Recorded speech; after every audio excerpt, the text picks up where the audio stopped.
Hello. So, a few weeks back, I was sitting in the pub having a beer, and this athletic black girl walked past, and I went, "Oi, you farting my whitbread?" She goes, "No, I'm Tessa Sanderson." Anyway, welcome to another edition of Crappy Cookies. I'm going to do a slow cooked beef stew today. Hence why I'm in my pyjamas, because I'm doing it in the morning. It's currently 11 o'clock, half 10, 11 o'clock in the morning. So, it's maybe later than that, but never mind.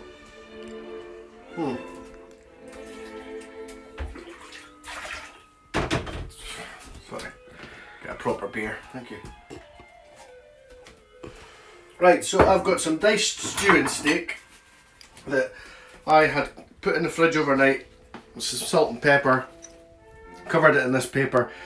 Basically, it withdraws a lot of the moisture from the meat, and it means it'll stew, it'll brown properly, but it'll stew nicer and it won't be full of liquid.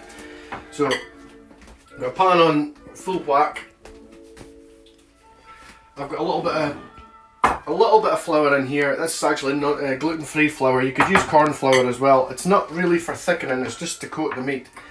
But anyway, in there I'm going to add just a rounded teaspoon of smoked sweet paprika and a little bit of nutmeg. Just a level teaspoon of nutmeg.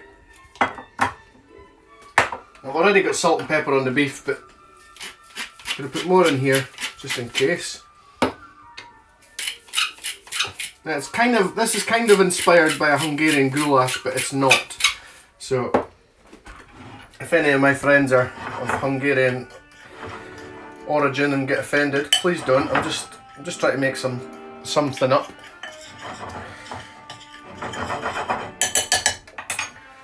Right. So I'm going to do it in a slow cooker, but I still need to brown this first. So it is important that you always brown your meat. Why? It seals the beef. It actually adds to the flavour because you've effectively burnt the surface of the meat.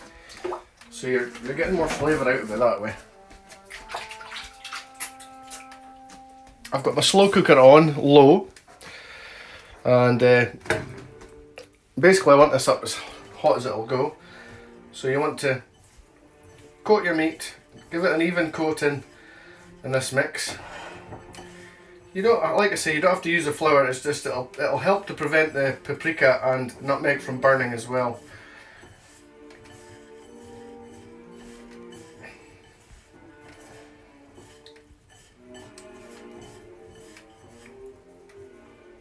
If there's any excess, shake it off.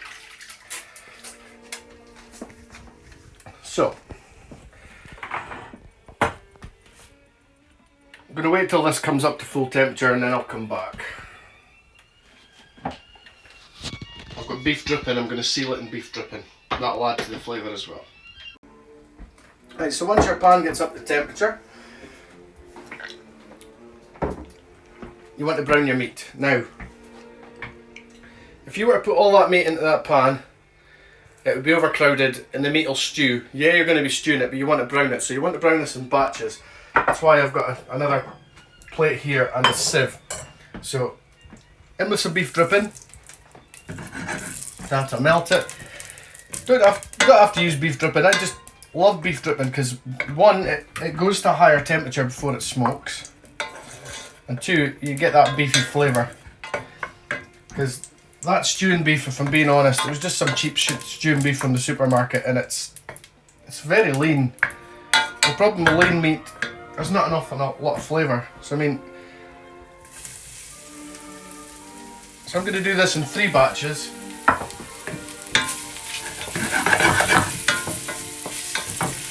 Just make sure your beef gets coated in the fat. Let it brown on all sides, and then we'll come back. There's no point in watching this, I'm sure you know how to brown meat, but if not, I'll brown the last part and you'll see that. Right, so you'll see here what I mean by properly browning your meat. Got a nice crust on it. Now this is the first time I've used gluten-free flour to brown meat like that, and I'm not gonna lie, I prefer it. It's not created like a claggy base. I don't think it's absorbed moisture, so. But anyway, so drain the pan, turn it down to a medium heat. Put your meat to one side. You'll see there is quite a bit of fat comes off of that, so that's fine. Now, keep a hold of that flour that you dusted it in, because we'll add that just after the next stage. So, really what we should have done is prep the vegetables first. Of course we should have, but I didn't. So, what I've got for this, stick of celery, which I've peeled. It's the outside of the celery, so you want to kind of get the long stringy bits. I've got 3 carrots, or 2.5. 1 red pepper for a bit of sweetness. A red onion and a white onion. The white onion is going to be sliced, and that's going to form the base of the sauce. The red onion is going to be cut into chunks with the roots still in it, and that's going to be part of the chunky veg. So, put these back to one side. And I've got a whole bulb of garlic. Now you'll think that's a lot, but I'm putting them in whole. And the easy way to peel garlic is to put them in a jar.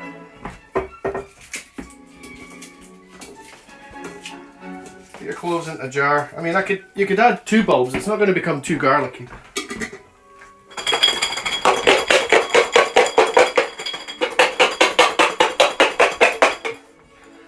You'll see you shake them for a while and the skins just fall off. But anyway, I'm going to get on with cutting this onion. So, a white onion, you need to cut the root out. It's like the man that got a trumpet stuck up his bum. He had to root it out. Right, so finely slice this onion, the white onion.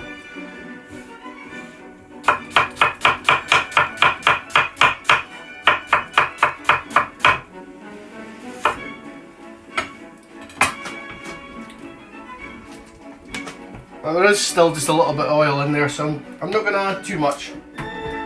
If I was going to use more oil, I'll use some of the oil that I fried the beef. I don't want to waste it.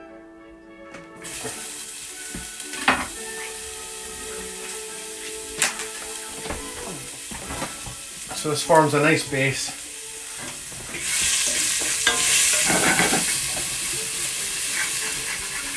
And you'll see that, as well as that, if you add a bit of salt to this, that'll help to prevent the onion from burning. Now you want to get a nice colour on this onion. So keep stirring it until your onion's brown.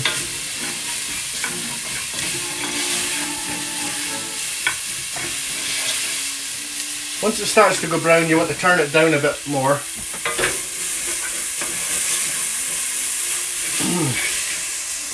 And boil a kettle of water. So we'll come back once that stage is done. Right, once your onions get to a dark caramelised colour, now they are almost burnt, but that's okay.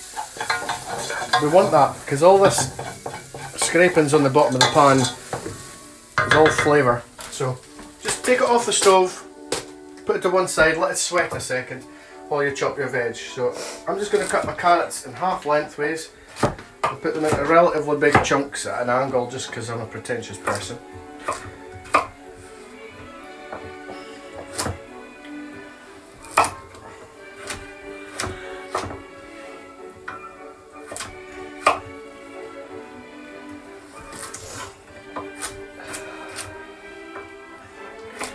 I'm going to cut the celery in exactly the same way, and the peppers into chunks. So we'll come back once that's done.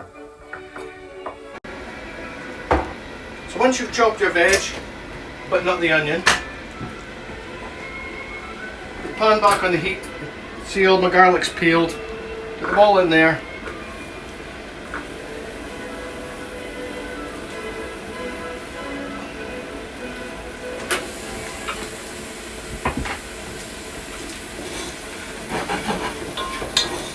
Give them a mix around in there. I've left the fan on because it is quite smoky in here. Touch more pepper.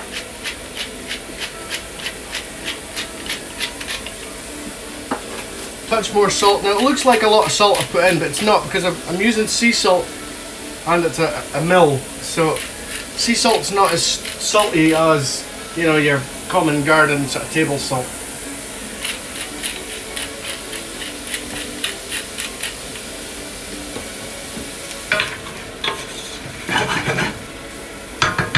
So you put your vegetables in, stick a lid on medium heat, and let them sweat for 5 minutes until they get a little bit of colour. And we'll come to the next stage. You need tomato puree and some porter or Guinness.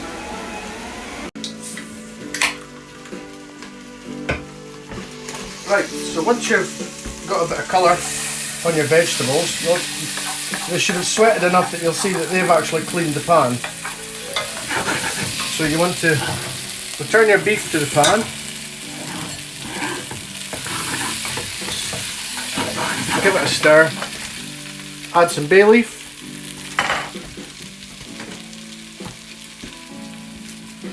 Good pinch of dried thyme. You could put in a sprig of fresh thyme if you wanted. Give that a stir around.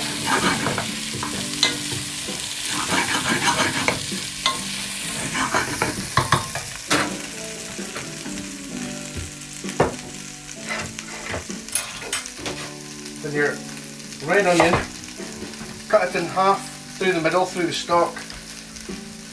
Cut it into quarters. I'm just going to do it in quarters because I really like it like that. But you can cut it into eighths, whatever. So, add the flour that you've coated the beef in.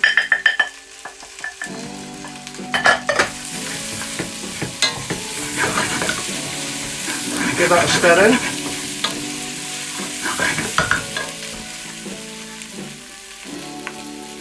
And you want a good squeeze of tomato puree. About a dessert spoon. Not too much. I don't want this to be too tomatoey in the sauce. Just stir it in so that it gets cooked a little bit. Then you want to add half a can of porter or stout.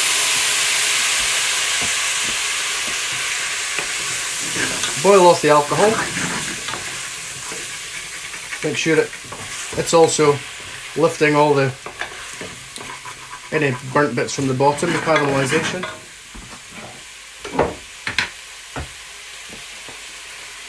Add in enough water to not quite cover it. So it's a while since I boiled the kettle, but hey ho, that's okay. And here's the unusual things. So you want to get a bit of savouriness, some umami. So I've got soy sauce. You don't want to overdo this. So I'm going to put in 4 dessert spoons of light soy. And I've got fish sauce. Now you could use oyster sauce, but it's slightly sweeter. But you don't want to overdo this, but it's really umami fish sauce. It's something that you use a lot in Southeast Asian cooking. So 1 dessert spoon is more than enough. And just to get even more savoury, you love it or hate it, 1 teaspoon of Marmite.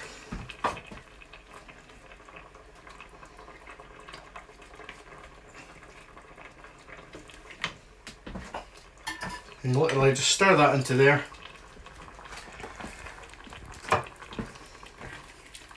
Now, because I've used gluten-free flour, it's not really going to thicken as such. You could thicken it now with some corn flour, but if I hadn't bought cheap beef, I would be buying like skink of beef or some boiling beef that would have quite a lot of collagen in it, which would translate into gelatin. So I've got some leaf gelatin that I've already soaked in liquid here. So I'm going to put that in, and that'll give it a thick sort of velvety texture, but without flour. So just melt that in. You want to bring it to the boil, put it into the slow cooker and leave it for around 6 hours. Place your onions on the top, your quartered onions. If you want, you could fry them or brown them also so that they get a caramelization, but I don't want to do that. So yeah, it's as simple as bring that to the boil, put it into there. 6 hours on low. If you're in a hurry, put it on high. And take probably just 3 to 4 hours maybe. You want to check the seasoning at this stage. Hopefully it's slightly under seasoned because it will get stronger.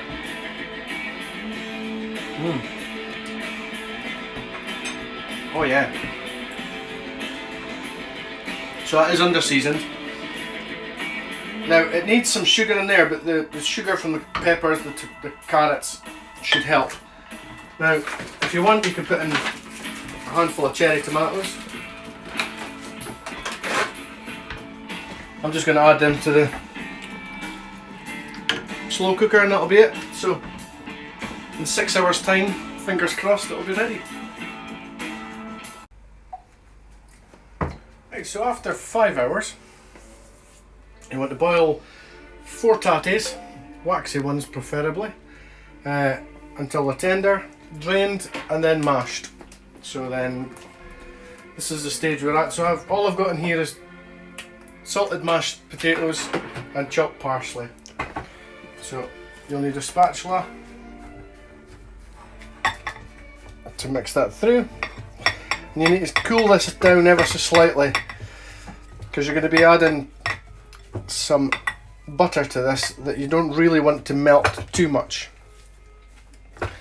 And if you put the butter in the freezer, it'll help a little bit. So you want to mix this through.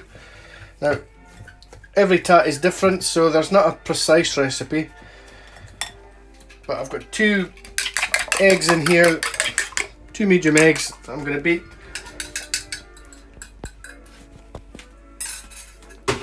and mix them through. I'll maybe use a wooden spoon for that because it's a bit more sturdy, but yeah. So I'll mix this in and we'll come back for the next stage. Right, so once you mix that in, you want to grate in roughly 50 grams of butter. So most of your butter packets are marked, so it's roughly 1 inch.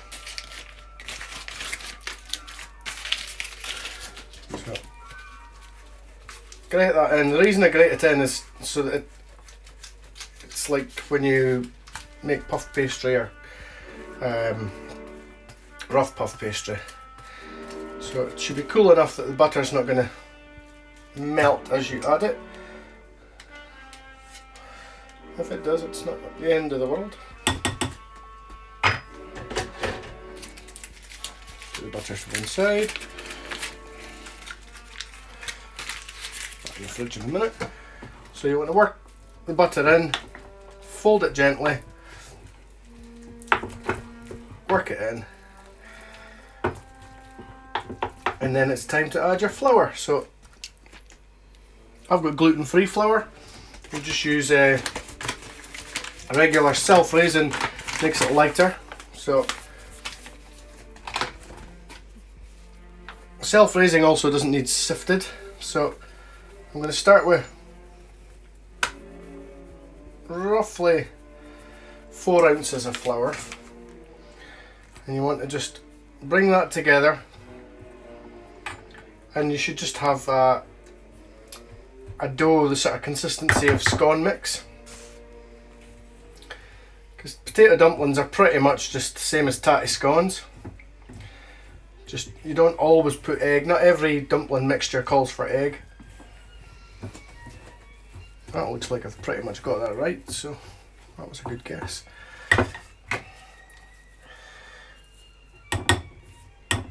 Use your spatula. So just mix that together.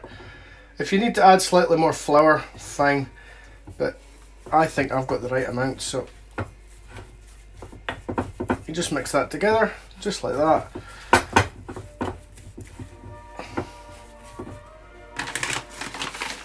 happy with that. Next thing you need to do is get a big spoon and put cling film on it. So I'm going to turn the heat up on the slow cooker to high. I'm only going to put 2 dumplings in here, but I'm going to cook the rest. Now I've also added mushrooms to this, just around at the time I put my potatoes on. So, yeah, big spoon with your cling film, it becomes apparent why you've got it on. Up the side of the bowl like that. You get a nice large quenelle of a dumpling.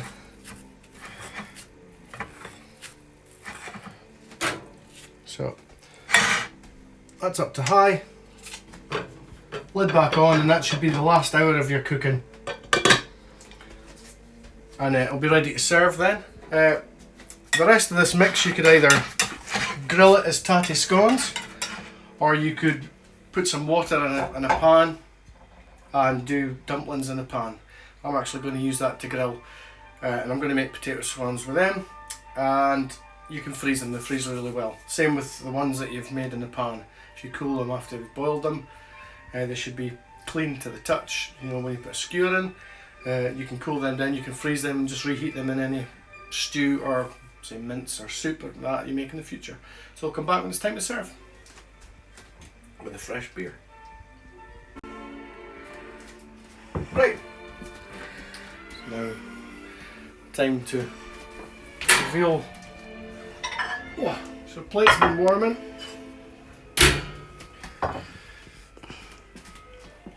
Dumplings should be cooked. I switched it off 5 minutes ago just to, because I wanted to. Right.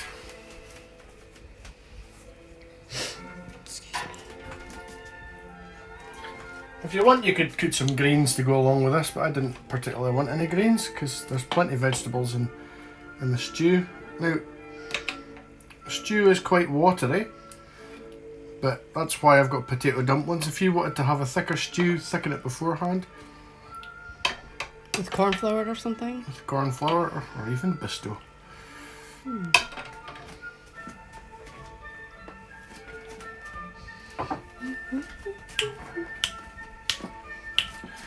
Well, I'm not going to blow my own trumpet, but it smells good.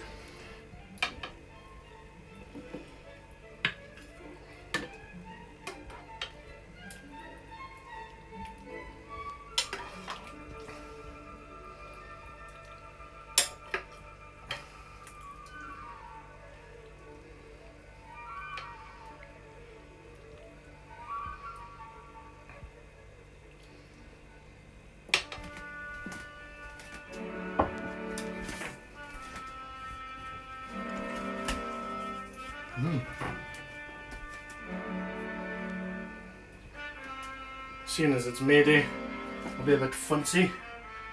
Oh, fancy bit of parsley.